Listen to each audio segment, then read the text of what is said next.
Welcome, gentle listener, I am Baldermort, your faithful servant.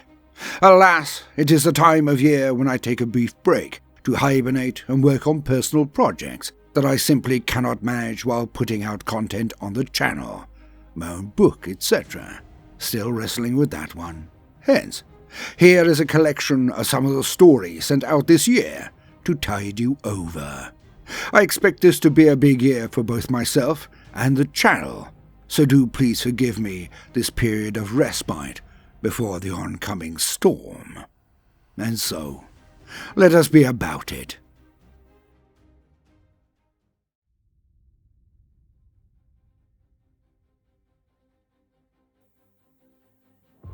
I stand on the walls of the palace, looking down at the enemies at our very gates. The horrors that cavort amongst the traitor legions, the twisted filth that were once proud warriors, what they have become in a mere decade less. I look and listen, watching for one to rise from the throng, the one I will take this day, to prove the right of our cause, to defy the power that they believe is granted by their new masters, to steal the valor from these scum. For they are all cowards, oath-breakers. I shall tear their pack-master from them and watch them all scurry away. I shall break their spirit. I have no name, thus can attach no glories to it. I gave up all of that the day I first spoke with our Lord, our Father, the angel Sanguinius. For I am one of the Order of the Burning Eyes. I am a warrior of the angel Shame. I am death. I have slain marines from before even Esteban. I am Ophanim. While I recontour the battlefield, I fall back into my past. I remember when I had a name, had personal glory. When I was an Astartes of the 300 companies. It all changed on that one day. I forget the name of the system, the world, but never the deeds done there. We had given our warning, the only one this civilization would receive. In their ignorance and arrogance, they had scoffed at us, had dared us to do our worst. And so, our Lord gave the order, and down we came on them like an avalanche. Our ships approached at combat speed and tore through their cordon like it was made of silk. I watched from an observation porthole as we rammed through a field of burning stars. Each one an enemy ship, each one a broken promise. Their navy had believed they were our match, that they could hold the line. They could not. I witnessed the Red Tear, the flagship of our Lord, plunge through the enemy echelons, ignoring their feeble attempts to halt her. She ended their capital ship in the one volley. Flowers of red and orange bloomed across its bow, then consumed it entirely. Its ravaged, burning hulk a new mausoleum amidst the darkness. The death of not only their admiralty, but their hopes. Within an hour, I was in the drop pod with my squad. We rained down on them in our hundreds. 4 companies for this continent. That was all that was needed. So that is all that was sent. The instant we landed, we were out. The snap of our bolters striking their men and bursting them like rotten fruit. Their fancy uniforms nothing but a declaration of a pomp and pride they had not earned. They died in their droves. We headed into their fortifications and went bunker to bunker, room to room, slaughtering all we came across. This would continue until they signaled unconditional surrender. It would happen.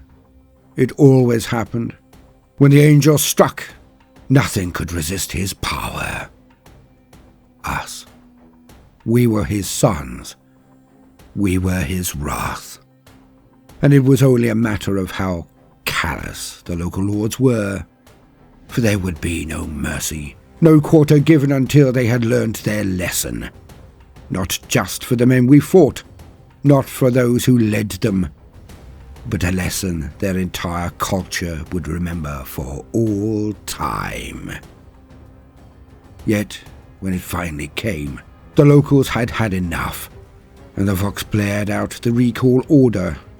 Brother Koros would not stop.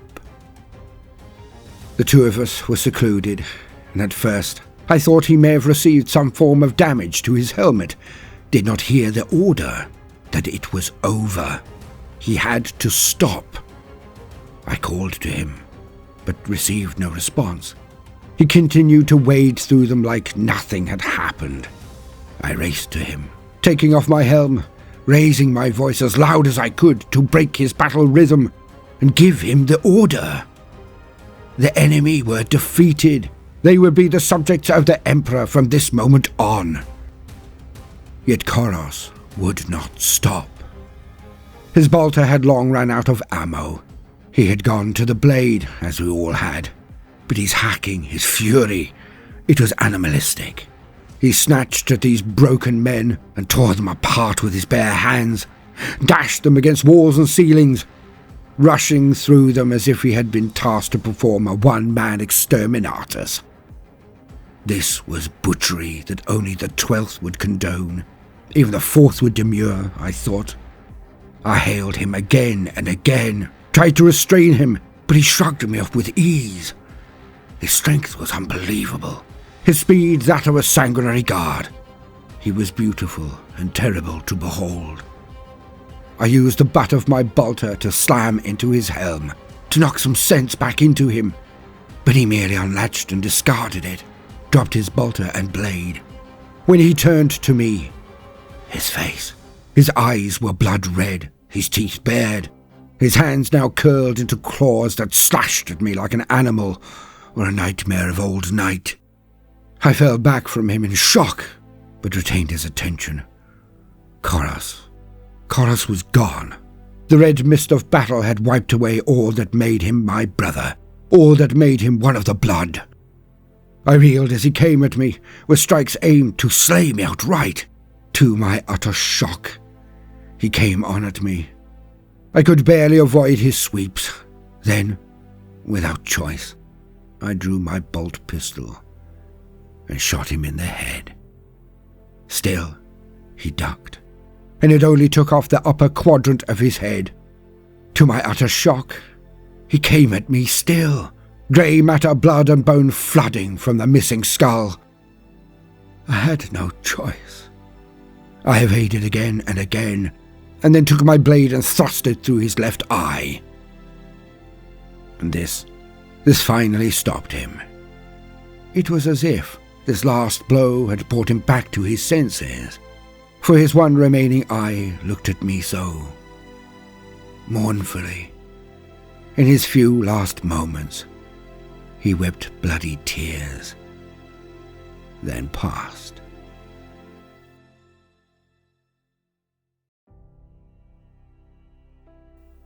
I did not know what had happened. Koros had been one of our best, had been my brother for a decade. Was it some form of biological weapon used against him? So, I acted. There were 2 new subjects of the Emperor here left to witness. I did not know why, but I executed them. I just knew that none should bear witness to this event. If their weapon worked on Astartes, they should not know of it, not be able to be a reason to rebel. And it was over. From there, we re-embarked and were taken up to the fleet once more. We were one of the only squads who had lost even a single Astartes, and I logged my report. As the only witness, I was tasked to make it thorough. I left out nothing. But I did not breathe a word of any of it to my squad. I had taken the life of a brother of the blood. I did not know what would happen. Had I done wrong? It was not for me to decide. I would accept the judgment of my betters, my lords. And in the dead of night, they came for me. Astartes I had never met, with masks I have never seen before, no markings. They were of the blood, I knew, but nothing else. None of them spoke. They merely gesticulated, directed me. Without warplate or even formally attired, I was taken by back routes I knew not where. All I knew was that none would see where I had gone. None would know I had been taken.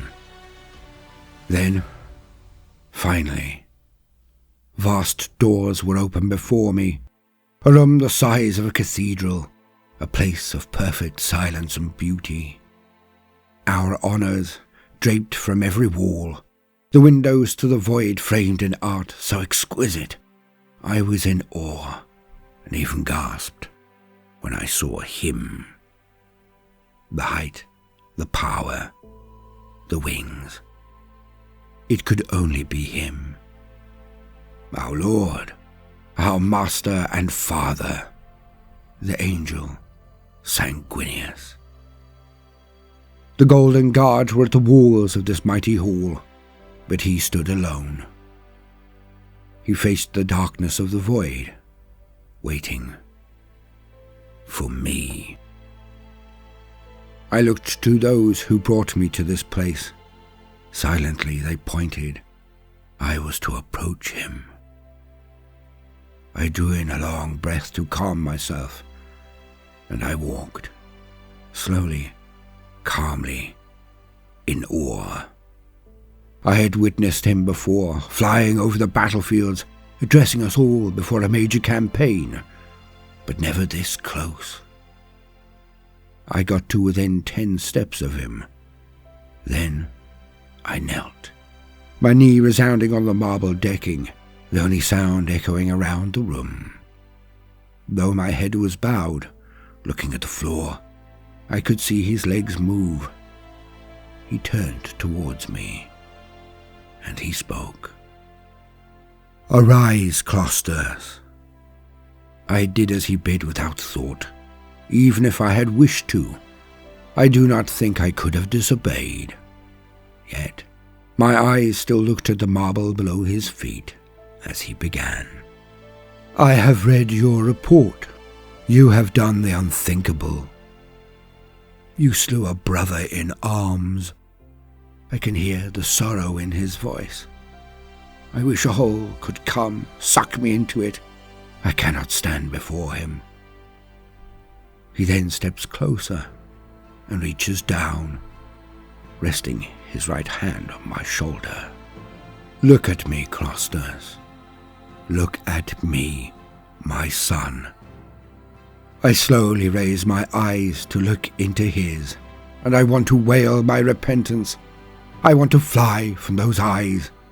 But he continues, and I am enwrapped. "I have read all of your report. What you were forced to do to protect the innocent. You fought every instinct in your being, every moment of your training, every rule we have set down. You slew another Astartes for the honor of the whole, the protection of our entire legion. You protected my name, son. You now know our darkest secret. We are the Blood Angels. We are the Emperor's fury. But something is not right inside us. Perhaps all of us. And you now know what terrible affliction this is. How it could tarnish our reputation. How it strikes at our very core. Yet, this cannot be so, you may think. For are we not the product of the Emperor, perfectly forged by his gene right hand? How could he create such a flaw within us? Or is the fault ours alone? Are we, the blood, weak, tainted somehow? A mistake? Will we too be purged, as were our brothers of the forgotten and the purged? Even I am not entirely certain of the answers to these questions, but I shall try. Some say that every issue has a million causes, a billion interpretations, a trillion answers. But I do not. When you boil all away, in this issue, there are only two true factors, two paths. We are either base-born horrors, and always were, or we are tested by the Emperor. No others are as like to he than we are. No others feel his wrath like we do. He has given us a trait that must be overcome, and by doing so, we become even closer to him. He who has travailed the history of our entire race, he who has suffered. He has suffered. He has striven. So must we. I believe he tests us. But, as with any test, some will pass, and some will fail. When our brothers fail, what prevents this from sweeping through our ranks, from becoming common knowledge amongst our brother legions, our Mechanicum allies, our auxiliar support forces? How could the Emperor ignore our failure if it becomes widespread? The answer is simple. He cannot. So it stands with us, the blood, to police our own, to detect those who are not up to the challenge, to deal with them as we would the rot in any populace we meet on this grand endeavour. We must cut out the cancer from our very breast. We must be eternally vigilant, and we must have those amongst our ranks who know the truth and can act where needed, as you already have. You have a question? I did not realize it, but my eyebrows must have moved up. He saw. I fidget, then spit it out. Why do we not get told of this enemy from within? How can the blood fight a battle they do not even know is being waged? I clamp my mouth shut. I should not have said that. But he nods and smiles at me. His eyes contain sadness without end. Incisive, candid. I like you, Clusters. I will answer you in full. The greatest warriors are always ready for battle, whether they know of its cause or the quarter from which it comes. We are the Legiones Astartes. We are the 9th. My sons should be prepared at all times, even in their strongest places. We should never let our guard down, from enemies without or within. The second reason, because we are men. Many think we are as far from the humans as a Titanica or a Botica, forged for naught but war. But we are still men, stronger, faster, tougher, but men. And soldiers talk. It would take only one slipped tongue to one wrong ear. One. Secrets are only kept when their power is respected. They are strongest when only known by a few. When many know of them, they lose their power, and thus their importance. And when enough know, they are treated lightly. If everyone you know also knows the secret, it ceases to feel like one. It is no longer sacrosanct. And then, soldiers talk. We will fight beside every legion, every order or wing of the crusade. The risk is too great. This too, I believe to be part of the test. Can we beat the curse? Can we keep it a secret? For it may well be the Emperor's secret as well, that either he is fallible or that we are. But which would you prefer to believe? He looks to me. I blurt out without restraint, "It is us! We are the fallible!" He continues, "So, you answer your own question. We keep this secret. We keep this secret, not to defend just the honour of our legion and place amongst the crusade. We defend my honour. But we also defend the very honour of the Emperor himself." But can you see the wisdom I relate? I hang my head. "I do, my lord, I do."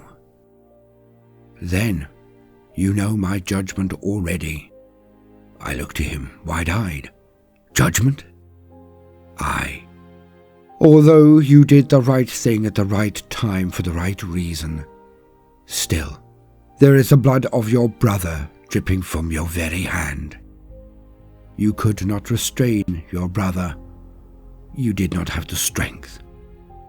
So you slew one of my sons." His hand slips from my shoulder, and he draws himself up to his full height. He towers over me. I shrink in his presence. "I strip you of your name and identity. I strip you of your ranks and glories. Forevermore, you will wear the mask of the hidden. Forevermore will you carry out the duty you began. You will join a hidden order amongst the first circle. From this day forth, you are a warrior of the burning eyes. You are an ophonym. Will you accept this judgment, Clostas?" I bow. "It is just, my lord." And that was the last time anyone used my name.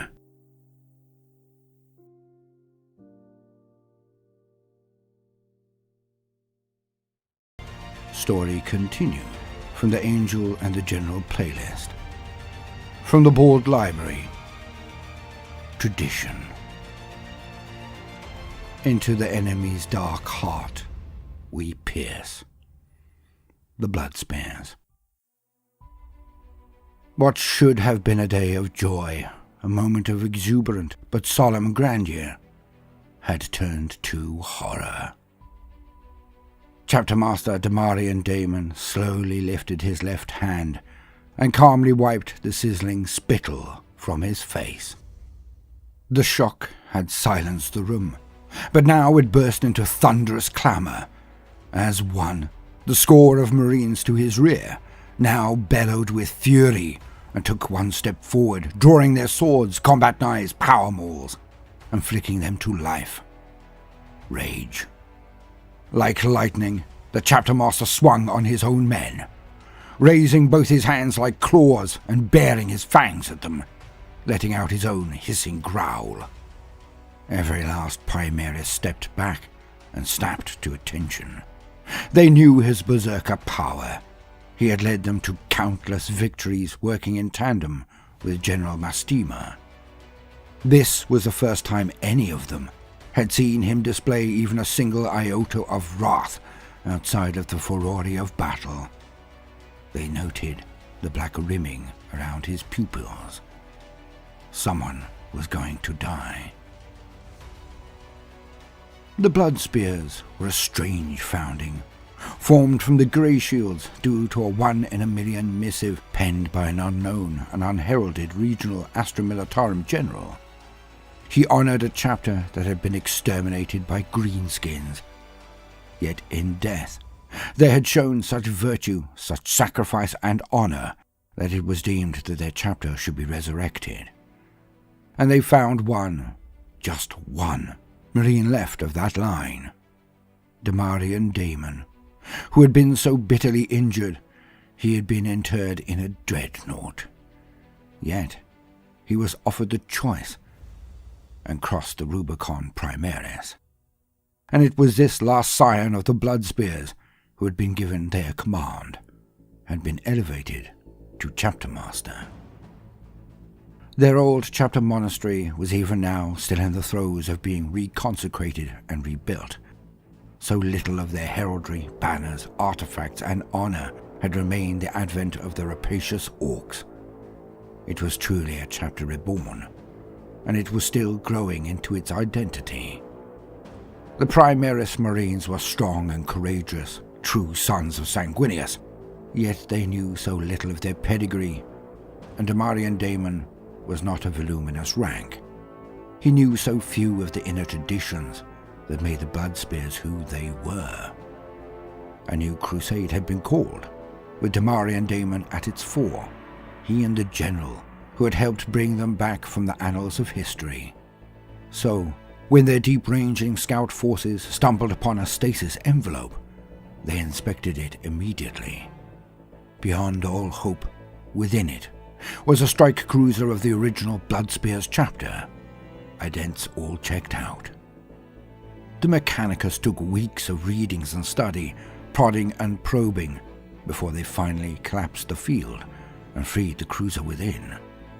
The initial contacts had been strained, as the cruiser, Vengeance Most Dire, had been captured during the middle of a battle. Confusion and dislocation in time were difficult for both parties.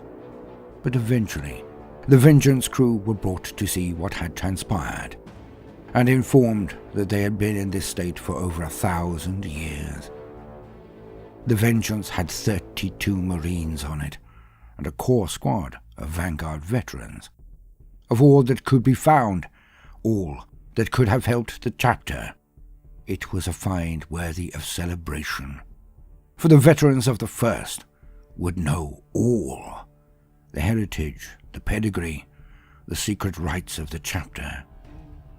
Damarian Damon had explained what had happened, the destruction of their chapter, and how they had been reinforced. He gave over pict feeds and other proofs for them to watch and dissect, to allay their worries before he arrived. But he did not state by whom this was done. That shock would take time to compromise, and would make him seem like a fanciful liar. It could wait. Yet, when Damarian Damon came across by Storm Raven and landed with a score of his battle brothers, the moment of joy had turned to horror. The survivors who greeted them, Vanguard veterans at their center, were shocked to the core. Of course they had noted the different armor marks in conversation, but had not seen the Marines in scale. When the gangplank went down and the Primaris Marines strode out, the new Bloodspears were a jolt to the system, and the Firstborn dropped into a combat stance immediately. Alone, Chapter Master Damon walked forward with arms wide, palms upward in a sign of greeting. A single Marine, Veteran Sergeant Corsair, strode out to meet him. But when Corsair also took off his helmet, the sneer was unmistakable. Damon towered over him in his Gravis armor against Corsair's Mark 7, but this made no difference whatsoever.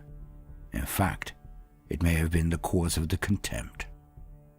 "Welcome back to the battle, brothers," began Damon carefully. Through thinned eyes, Corsair looked the chapter master up and down, then barked. "What rank were you when it happened?" "It matters not. I am the chapter master," stated Damon calmly. "Spoken like a ranker. I've seen your ways of war, viewed everything you have sent." Damon's arms went down to his sides. He did not flinch. Corsair continued, but with bile. "All I see is strangers wearing my heraldry. You have not earned it.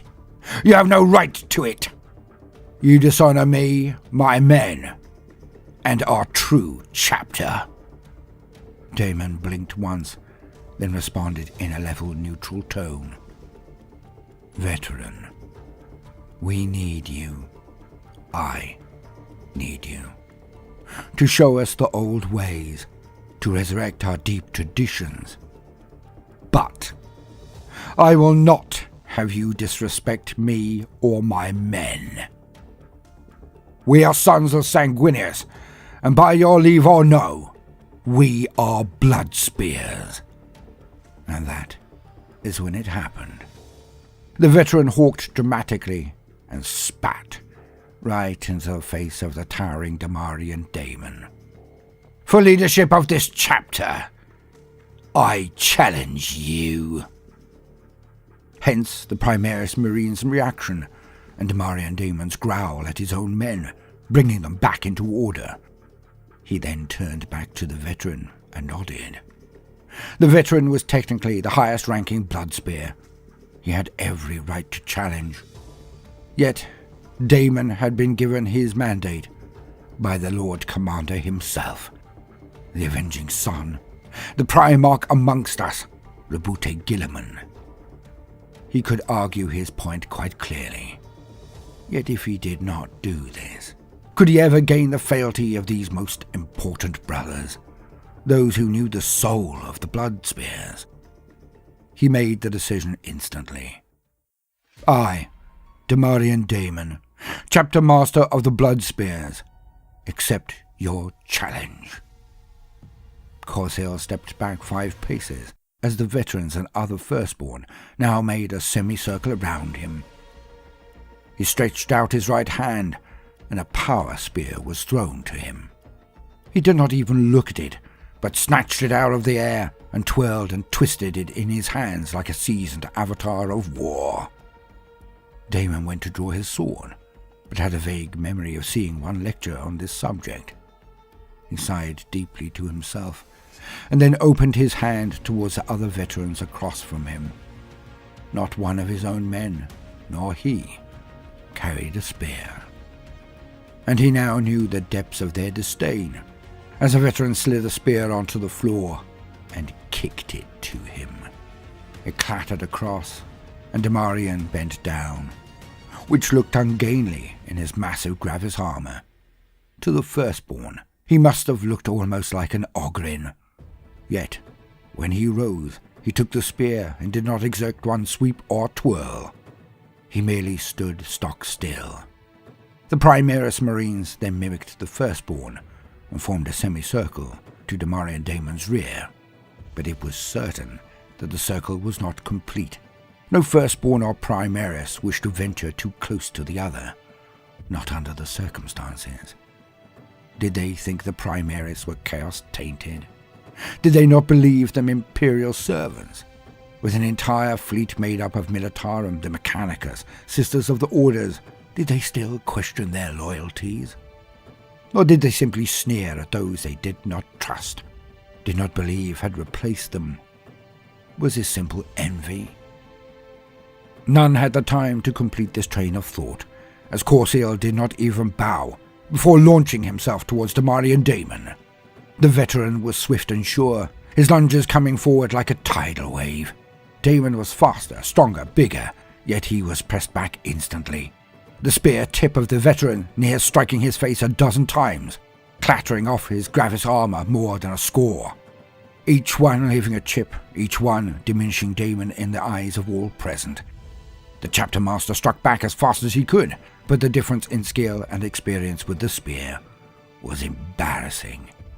The two closed even further, and the smaller veteran whirled in such ways that none had seen before. His blade was everywhere. Then, as Daemon evaded the last direct strike towards his eyes, the bottom of the spear haft smashed against his chin, raising his head, so the veteran then struck across his neck. A thin line of blood trickled down Daemon's neck and into his armor. If it had been an inch deeper, he would be incapacitated, even with all his healing properties. The firstborns all grunted as Corsair threw his spear to another veteran and drew his blade and flicked it into life, power coruscating down its length. first blood had been his. Damarian Daemon planted the spear tip into the deck and drew out his own long power sword. Corsael leapt forward, bringing his sword down for a killing blow, but was met by the blade of Daemon, who deflected it with such power that the veteran was forced back 5 paces. Corsael sneered at Daemon, who merely looked at him blankly. Daemon then paced towards him, seeming to hunt the smaller marine. The engagement continued, and the two now struck and parried, lunged and backhanded with such speed that few could make them out, even amongst the marines present. Corsael should, by rights, have cut off Daemon's left leg, but the chapter master knew his war plate, angled it perfectly to deflect the blow that should have shorn through it. If it were errant pattern, he would have lost that leg. Corsael should have been faster. He was in the smaller, lither armour, yet he was not Primaris, and the equality of reactions was staggering.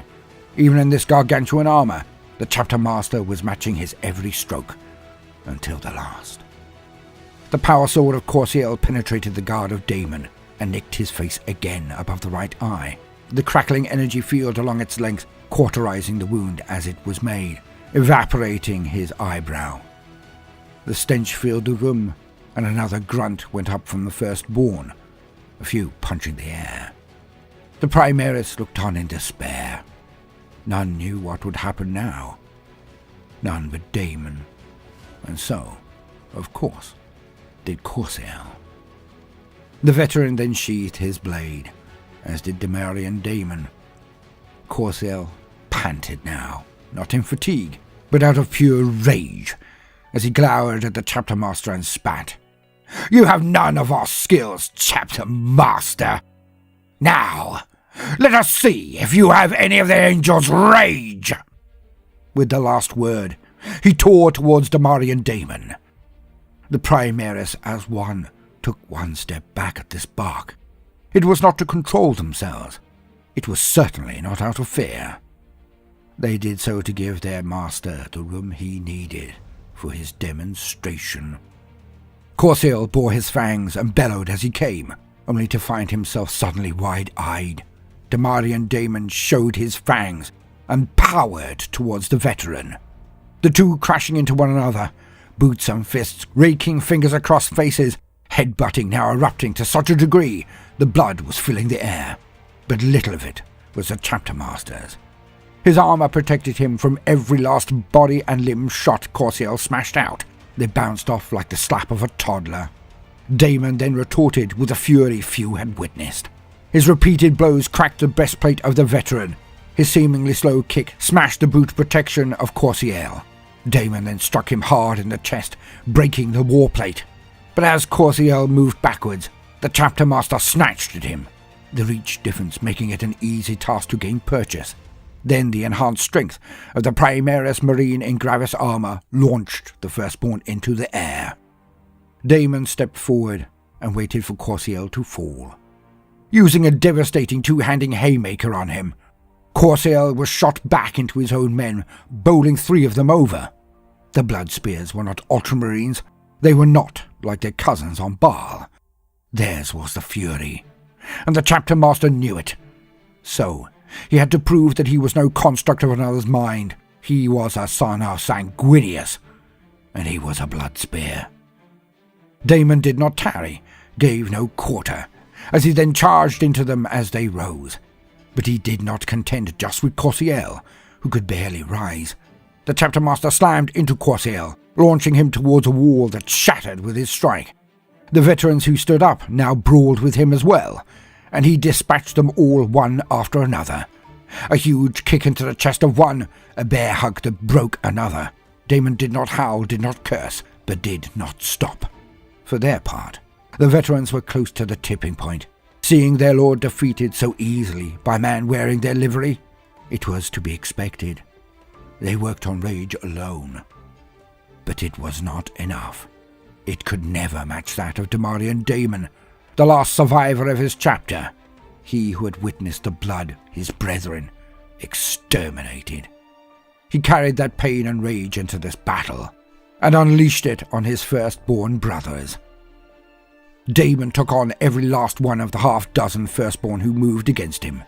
He did not cripple or kill, but he dealt out the most vicious beatdown the Primaris Marines had ever witnessed. Finally, when the last enraged veteran had been slammed across the face a half-dozen times and fallen backwards unconscious, the firstborn as one knelt. Demarian Damon then purposefully walked to Corsiel and offered his hand. Spitting blood, the veteran took it and let himself be brought back to his feet. Looking down on Corsiel, the calm voice of the chapter master intoned, "We are different, but we are also not. We still have Sanguinius's blood running through our veins, his voice in our ears, in our very hearts. And, as I have said, we need you, brothers. I need you. Join us. Lead with me. Or return to Baal." The warrior nodded. Through blooded teeth and broken nose, he stated, "When I saw you, I did not believe. But now, Chapter Master Damarian Damon, you have proven yourself worthy. I see you have no guard. Is there still armor?" Damon said, "Aye, there is the gold." Again, Corsair nodded. "Then we shall wear it. We shall protect you. And we shall teach. And soon, no longer just in name, you shall all be true blood spears."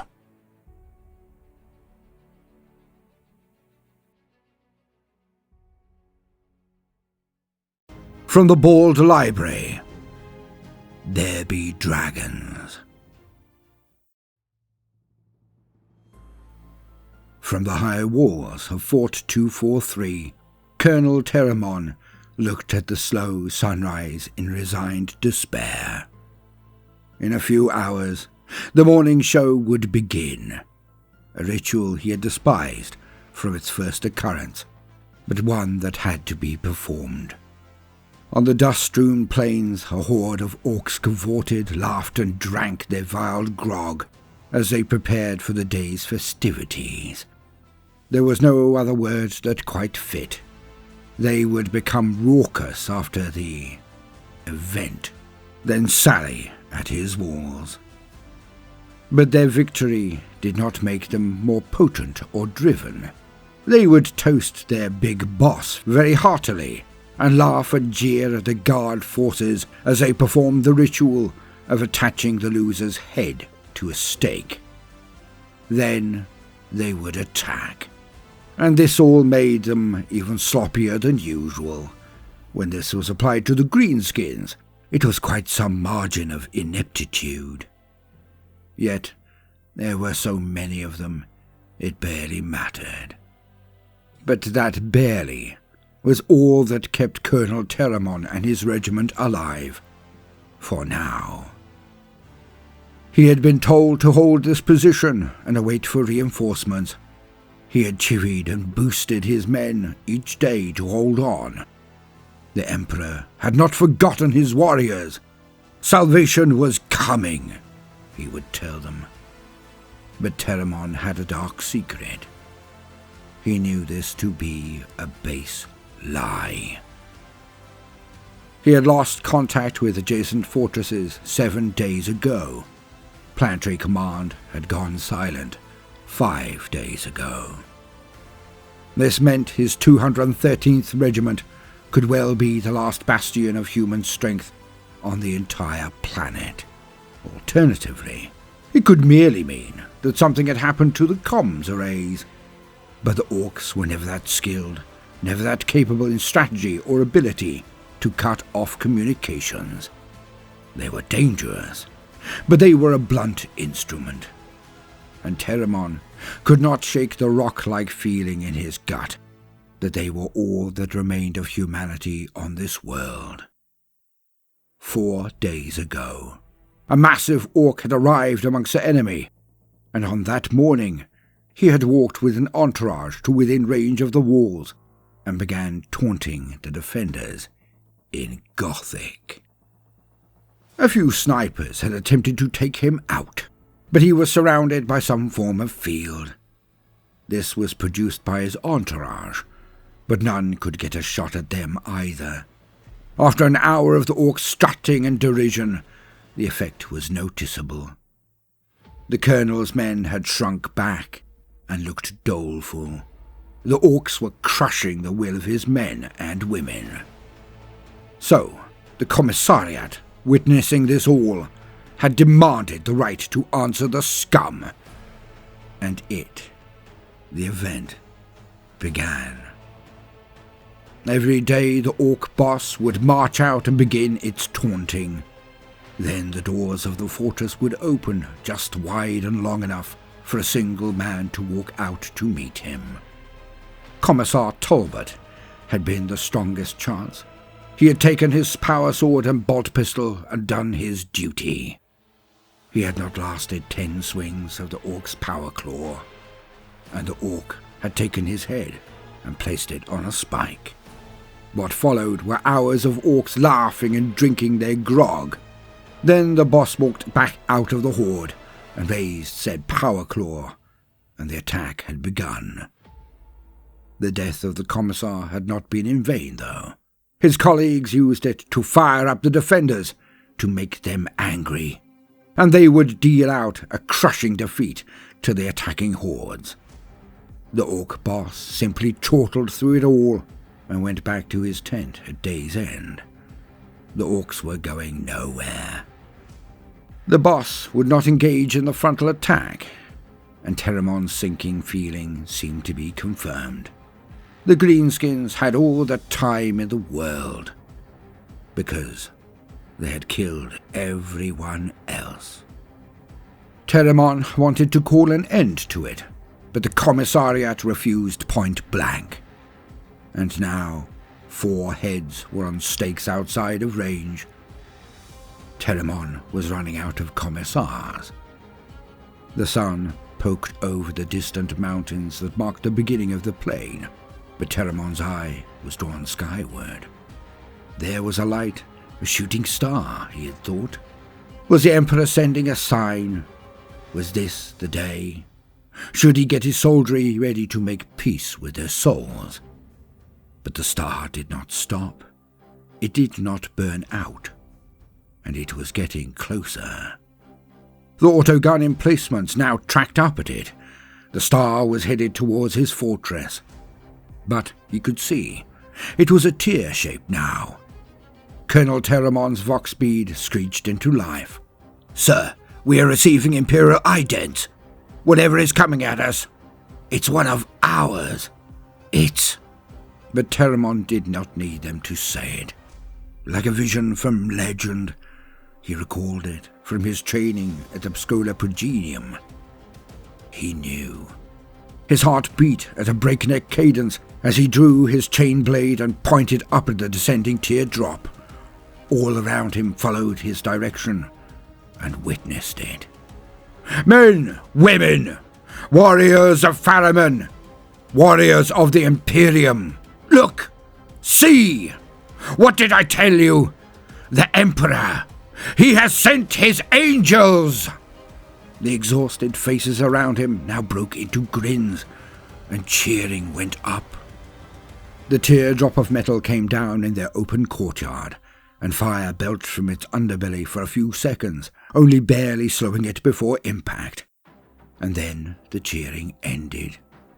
For out of the drop pod walked one Space Marine. Just one. Terramon now walked as fast as he could, while remaining true to his oath, true to his station. He could not show his panic, his disappointment. He put both hands and boots on the sides of the stepladder and skimmed down it, landing as carefully as he could to remain dignified. He strode out to the solitary Space Marine in green armor. The Marine had been looking around the defenses. but stopped his search as he saw the officer homing in on his position. He took off his helm and placed it under the crook of his left arm. The Marine was gargantuan, black of skin and red of eye. Colonel Terramon knew what he was, but nearly skipped a step at the sight of such a terrifying visage. Terramon marched to his position and saluted. The Marine returned the formal greeting. Alone, the Colonel spoke candidly. "I am acting commander of Fort 243. Welcome, Astartes. I cede command to you as is required." The huge Marine looked down impassively, then his face broke out into a massive toothy grin. He took the extra step and offered his hand to Terramon. Shaking it, the Colonel could not help but feel like a child. His hand was engulfed within the grasp of the salamander, but there was no pressure. The giant was doing his utmost to not hurt him, and between the shake and the grin, Terramon found he could not hold back the whispered plea. "Although your presence is a blessing, I wonder what a solitary warrior, even an Astartes, can do to alleviate our situation." Terramon now stopped. He could not believe he had given his thought word. But the Marine's smile did not break. His eyes twinkled as he nodded sagely and responded. "You are a fine leader of men, Colonel. All shall become clear. May I address your brave warriors?" Terramon saluted and then turned to gather his troops, only to find that many had already begun to cluster around them. None had even seen a space marine, not with their own eyes. The Marine then pitched his voice to all that could hear. "Brave sons and daughters of humanity, proud warriors of the Emperor's Astra Militarum, his sacred Imperial Guard. I am Brother Heras of the Salamanders chapter of Space Marines, and I speak for my company. Our battle barge has been in orbit for days now. We have witnessed your valor, witnessed your strength. We have left you here because you showed to us you could hold the Emperor's light in your eyes. You were his very wrath made manifest, and he is proud of you. Your courage has kept this Orc warlord pinned here. It has permitted my brethren to claim the entire southern continent. As I speak with you, my brothers make haste to this place, but they will not be here immediately. We must hold for 4 more hours, perhaps longer, but not much." A cheer went up from all watching, basking in the words of this hero of the Imperium. He continued, "So, I was sent to you by my captain for 2 reasons. The first, to tell you of your impending victory, to rouse you to one last act of valor. Total victory is within your grasp. If we can hold them, you will be rewarded with witnessing the utter annihilation of our enemies." The cheer that came was even louder. "The second reason, to show the enemy what humanity is made of." He gave the guard another moment before continuing. "The hour approaches, brothers, sisters. I will need your courage one more time. Go to the ramparts, take up your weapons of war, and when the time comes, I will rely on you to assist me. Will you do this? Will you be my bulwark?" The answer was resounding, men and women shouting themselves hoarse in affirmation. Brother Heras then winked at the Colonel before bellowing, "Open the gates!" He strode towards them as he secured his helm. All he carried was his holstered bolt pistol and a massive thunder hammer. Outside, the Orc embassage had already begun its morning taunting. When the doors opened, the Orcs cheered as usual, but their furore increased in pitch and tempo as they witnessed the power armor of the salamander walk from the gates. The orc warboss bounced up and down on the spot, pointing at the marine, sending his mobs into paroxysms of excited chanting and jeering. At last, a proper fight. The warboss continued strutting, most likely grog-infused, as the marine now burst into a jog, then a direct and full-on charge. Powering towards the orc warboss, he fired thrice with his bolt pistol, but each shot was wide. He was not aiming at the orc at all, but keeping it in place and giving it a false sense of superiority. The orc raised its own claw and charged him in return, firing its own massive cannon. Hera ducked under its raking deluge and slid onwards, attempting to strike the orc's legs. The power claw of the orc swooped down to block, both weapons discharging coruscating flashes of power as they clashed. The marine righted himself and twisted, bringing his entire strength and weight into the next blow, which slammed into the power claw yet again. This orc was massive, a good foot or two taller and many times wider than the marine before him. The hammer resounded and bounced back, the claw slamming forwards to attempt to carve the marine in two. But the salamander twisted away with the force of the rebound, letting it carry him around and avoiding the orc's attack. So fluid was his motion that he continued his twist, and brought the hammer into and then through the right leg of the orc. A howl of thwarted anger more than pain thundered from the hulking monster as it toppled forward. The salamander champion did not waste a nanosecond as he twisted his hammer in his arms and shifted his hold, raising it up and bringing it down onto the head of the warboss. The first strike knocked it forward to lay prone on the ground.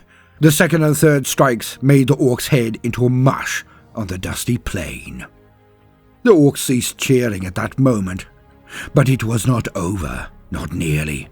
But the Heras then charged at the orc entourage of the boss. The few who got off shots found they bounced clean off his artificer armor. The next moments were brief and bloody, as Hera smashed each of the orcs with his huge sweeping attacks.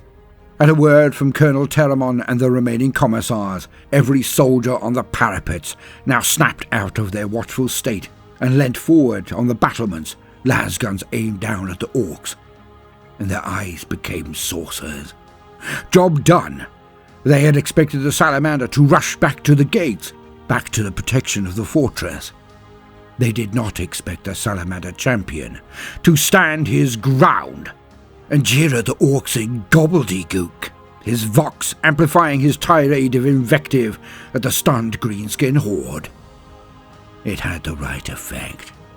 The orcs did not charge the walls, did not bring up their makeshift ladders and gubbins. As one, they roared and charged at the marine. The marine took one moment to break his trance and stance and grabbed the foreheads of the commissars and threw them back to the Bastille. Then he turned back to the orcs and planted his feet in the ground, ready to face the horde. Teramon screamed the order. "Protect the champion of humanity! Bring those greenskin filth down! Open fire!" Over the next 2 hours, Las packs were almost entirely spent, as volley after volley tore into the orc horde. At its center was one man, one salamander, one champion, who stood his ground and slew everything that dared come within range of his thunderhammer's arc. But the battle finally ended when his company arrived. Predators and repulsors hove into view and unleashed their firepower. The mobs of orcs broke and were then hunted down by a dozen impulsor-filled salamanders. It was over. Against all odds, Fort 243 had held.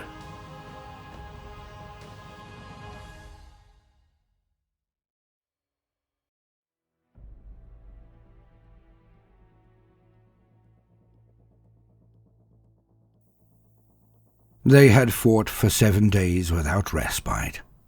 Oh, there were breaks in the attacks, but they were never more than 88 minutes and 8 seconds. you could set your chronometer by them. And then, again, they would hurl their rabid hordes against the walls. And all this time, the 13th Sword Brethren had held.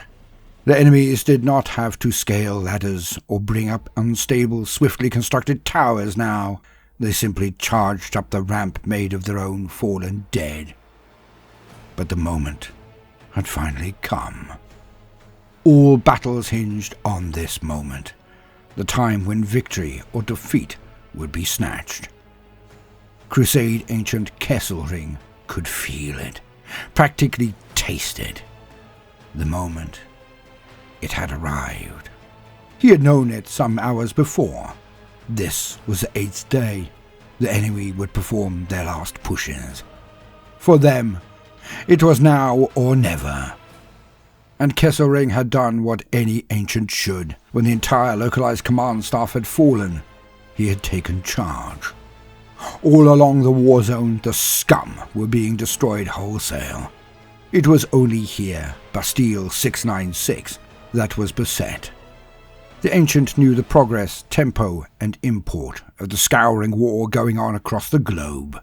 He knew that this fortification had drawn in their worst and most rabid enemies. It was here that the very soul of this world would be decided. He had looked across his men, his brethren, and his heart had filled with pride. It was so much like the foothills of Karanosh, the defense of Barbaron III, the extermination of Trintum. He had seen this play out so many times before. Yet, he was devout, he was pure, he was faithful, and he knew the thing his brothers needed most. An ultramarine would have requisitioned ammunition, for they had scant any left. A salamander would have requested an orbital strike, a raven guard, jump packs, or some other frippery. Kesselring knew how tight the resources of the crusade were stretched, so he requested the one thing his men truly needed. Brother Castigatus. At the tail end of the 7th push of the day, he had arrived. A single land speeder storm had skimmed over and around Flakfire, jinked away from every last bolt or stubber shot that had come up at it from below. When over the walls, it had simply circled once as he jumped from it and landed. Then it had sped off again to rejoin the worldwide cleansing forces. Brother Castigatus scanned the walls and spotted Ancient Kesselring, marching up to him without a second of hesitation. The two spoke for only a minute. It was all that was required. This was the moment. And Castigatus would be his weapon. He would lead. The rabble at the walls were forces of the traitor legions, the thrice cursed, and it was irrefutable. The rabble had near been expended. In this last sally, they would use not Chaos Scum alone. The masters of this ravening horde would meet the Black Templars today. They would be attacked by Chaos Astartes. It was but minutes away. Hence, Brother Castigatus opened his vox and began. Clutching the company banner, Kesselring stood back and basked. Brother Castigatus was a very able execrator. Astartes of the 13th Brethren, loyal and noble souls all, hearken to my words. Before us stands a baying curs at our door, the broken and unrepentant. But all I see is Grok's excrement, vile heathens, weakling vermin, traitorous scum. They have proven themselves pathetic. They have proven themselves inconstant. They have proven themselves betrayers. There is only one true God, and the Emperor is his name. Yet, though they see the truth of it with every vision, every breath they take, still the foe deny his godhead. Do you fear such impious rabble?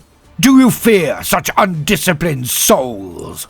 Oh, they may wear warplate, may wield bolter and chainsword, but they are not holy. They are not as we. They are not men. They are not Astartes. They are a pale and lacklustre lot. Their mewling to misbegotten charlatans cannot be endured. They are base-born dung-eaters, swine who slither on their stomach before witches. They grovel before darkness. If even one were to attempt to stand tall, their very spines would rebel under the weight of their shame and snap. Their two hearts pump muck and midden around their unholy systems. Their honour was lost millennia ago, their manhood with it. These are not Astartes we fight today. They are not even men. They are whimpering, mewling catamites. They are whining things that rock back and forth in the night, weeping at their own shame. They are lickers of the boots of their foul masters. Nothing can save them from our righteous fury. We go to take not one, not some, but all of the heads of the enemy. Permit none to flee this field of combat. Let none survive this clash of faithful against unfaithful. Bring the Emperor's righteous revenge on all who would deny his divinity. Now they come. So we shall not hide behind walls and parapets.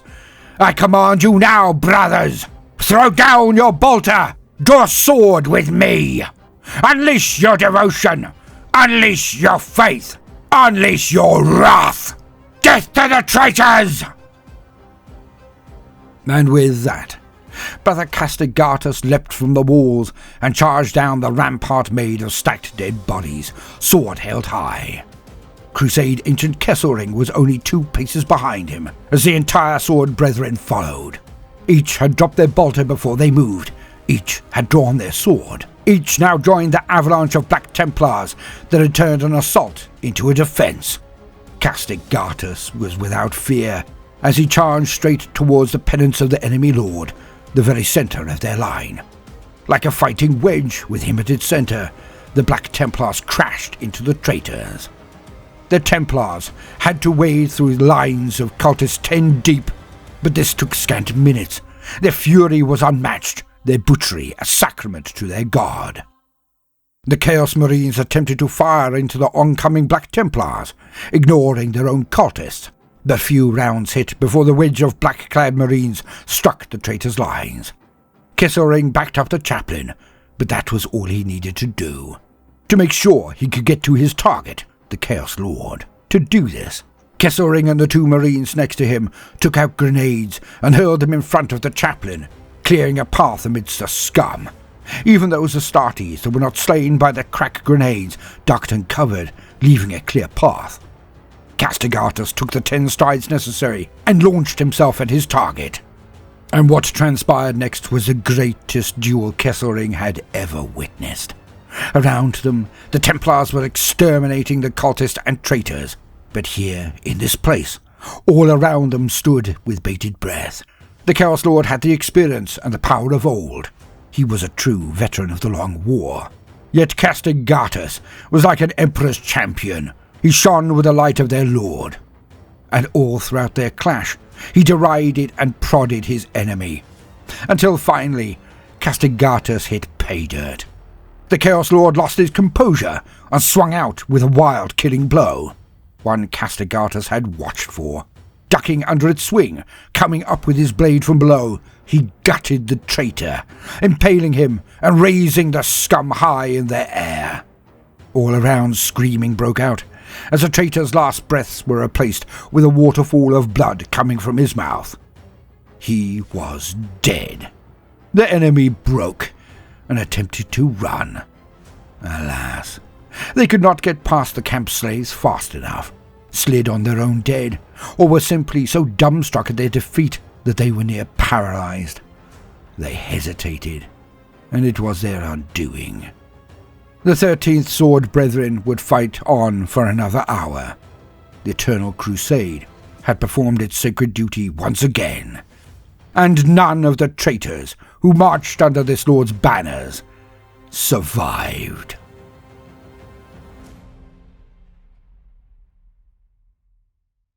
from the Bald Library. Swarmlord detected.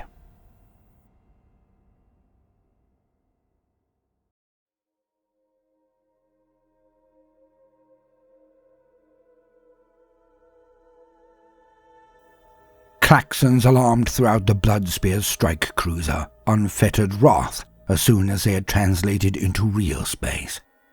Contact had been confirmed. Over the next hours, as the cruiser powered towards the planet, the few remaining active formations on the Imperial world had sent information. It was the Tyranids. Preparations for a drop assault instantly jumped into life. Yet, above all of this hubbub, 10 men heard the order in their vox beads. It was for them alone, to constrain panic amongst the chapter serfs, for even they would know what this message meant. Swarmlord detected. Squad Fortis Fervor to don tactical dreadnought armor. Mixed assault configuration. All 10 First Company veterans looked to each other and stoically nodded. It was their time. They would do what no others could. They would engage the Swarmlord. But only half an hour later, they marched, surrounded by ceramite tactical dreadnought armor, the strongest protection known to the Astartes, Terminator warplate. They strode. Their footfalls were heavy and resounded throughout walkways and halls. To get to the teleportarum, they crossed the hangar bays. There, next to drop pods and Storm Raven strike craft, their brothers stood in full company strength. Lieutenants and chaplains, librarians and apothecaries, all were girt for war. Each drummed their spears, feet or shields in unison, the echoes declaring their pride. The fourth saluted their brethren of the First Company. They knew the odds. They knew what was at stake. Yet none could espy the captain until the doors to the teleportarum slowly ground open. And there he stood, adorned with his own set of Terminator armor, storm shield at his side. Captain Rascalon. Next to him the ancient Tovan, company banner unfurled. Both were waiting for them. His helm in the crook of his left arm, Captain Rascalon addressed the squad. "Proud veterans of the Bloodspears, I am honored by your presence." Squad Fortis all slammed their right hand into their chests 3 times in recognition of the sign of respect. The captain continued. "Down there is a Tyranid leader beast designated a Swarmlord. If we cannot eliminate this threat, we will not be able to turn the tide. Tactical projections, backed by bitter experience, has proven that its mere existence down there enhances the cohesion and strategic and tactical threat of the bugs by factors. As such, we have dropped interceptor squads to create a spearhead at the very heart of the enemy swarming. They will be supported by drop-pod-delivered Blade Guard veterans to gain the attention of this Swarmlord. When they identify its location, when it rears its filthy Xenos head, we will then teleport down and engage it." Pict and vid records delivered by the defending formations have reported that it will be protected by a score of their heaviest guardian beasts, designated Tyrant Guard. Yet they also have some knowledge of defense in depth, it seems. The Swarmlord has been universally reported to also be supported by Carnifex heavy artillery bugs. Hence, we cannot risk our brethren for such a storm. For there are many millions of Tyranids to annihilate if we are to save this planet of the Emperor's realm. We will arrive, then advance a short distance to its position under the cover of our storm shields. We will fight our way through these guardian beasts with Thunderhammer and Lightning Claw. Then, I will take this Xeno hero and give him the Emperor's peace. If I should fall, then ancient Pragius will take my place. If he should fall, who among you will take up the company colours and finish this oath of moment?" Unbidden, Brother Sergeant Baltan took one step forward. "I will do this thing. I will see the oath fulfilled. And should I fall, my brothers will take my place until the enemy is dead, or Squad Fortis forever be undone." Captain Rascalon donned his helm and raised shield and hammer in the air. "For the Emperor!" As one, the squad and officers then marched into the center of the teleportarum. Reports were sent to the captain until he finally motioned to the tech priest. The time had come. Light and power filled the teleportarum, and then reality twisted and rent, and the Marines were teleported to the planet below.